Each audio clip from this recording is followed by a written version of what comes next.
exploring again. I finished this a while ago, and I need to do it. This is Nevermore by Creagh. I picked this up because my best friend, L.A. Knight, said it was one of her favorite books of all time. And she read it all in one night. She was in bed, her husband came to bed and went to sleep, and he woke up after sleeping 8 hours or so and got up for the morning, and she has just finished it. And then she tried to read it again. So he picked it up and threw it across the rooms and was like, you need to go to sleep. So I had really high hopes for this book. Just a quick rundown. It's about Isabel Lanley, that's her, is horrified when she pairs up with Varen Nether's him for an English project. And she finds out, and she starts finding excuses to be with him. First it's just a project, and then they grow closer, then she learns there's something else going on, and there's supernatural elements. I was intrigued. It sounded like my kind of book. I love urban fantasy. I love fantasy. So I'm like, ooh. And it was paired up with Edgar Allan Poe's works, hence Nevermore, from The Raven. But I was let down. My friend loves this book, and I don't. I don't. It's okay, but it's not my favorite. Now, I was my favorite by the prologue, because it immediately pulls you in. You are, like, sucked into the book, because it's this man, it's Edgar Allan Poe, it turns out. I was guessing it was him, but they don't say. But he has seen these things, and no one else can see them, and they're hunting him to take him to their queen in another dimension. Which it's like, ooh, ooh, ooh, and then you read it. And then you read it. And then you read it. And you read it. And you read it. I don't even know. It's like here in the book. When it finally, the supernatural elements actually show up. It is ridiculous how long this boring book takes. There are moments where it's not boring, but it's the type of things I don't care about. It sucks you in with this supernatural element, and then it's not there. Like, it has little moments, but it's like a page. And it's ridiculous. And because Isabel is like, and anyone else, I would have never thought that was supernatural if it happened to me. I was so let down. It was just, it's blah. One of the biggest parts is that I don't like Isabel.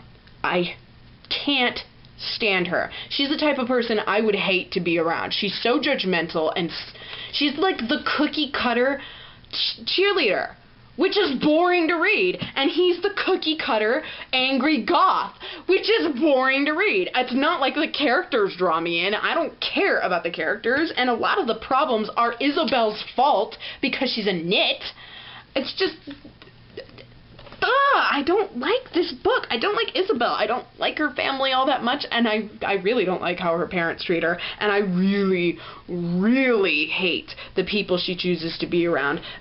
Another reason why she has so many problems is she is around, sorry, I just totally kicked my table.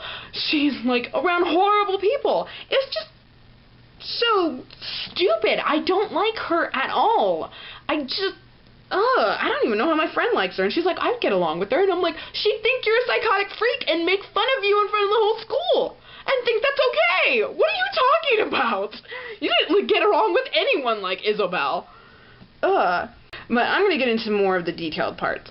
So if you want to read this book, if you're like Raven and you don't mind that kind of thing, go on ahead. If you're a fan of contemporary style, because it is contemporary almost entirely, because again, there's like no supernatural elements at all in this book. Spoilers. But Bess was bringing back the prologue, and I think actually that was part of the supernatural things, but again, I wouldn't think much of it myself. I'm like, is that supernatural or not? I don't know. It's so vague. It's boring. My favorite character is Gwen. I love Gwen. And even my best friend, she's like, oh no, Gwen makes the book. Gwen is brilliant. I love her. I would totally get along with Gwen. I love her if she'd get along with me. The presentation is hilarious. This whole book's about this project and presentation, and the presentation is hilarious. that's one of the reasons why I'm kind of like on the fence about whether I like or hate this book, is because there's moments like the presentation and Gwen and Bess. I loved, and I actually did connect with Isabel at this point, for when you have to read the first paragraph of The Mask of the Red Death. Because this is exactly what it says.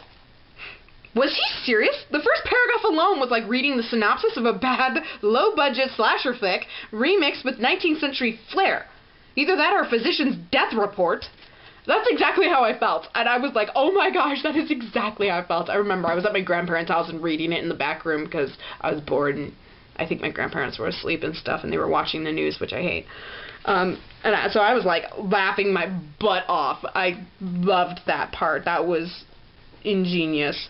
When we were actually getting to some sort of supernatural things with Gwen, that pigeon was like the nastiest thing I've read in a long time. That was just, I was nauseous reading that. That was, ew. I'm pulling out the tag because I don't want to find that page again. Ew.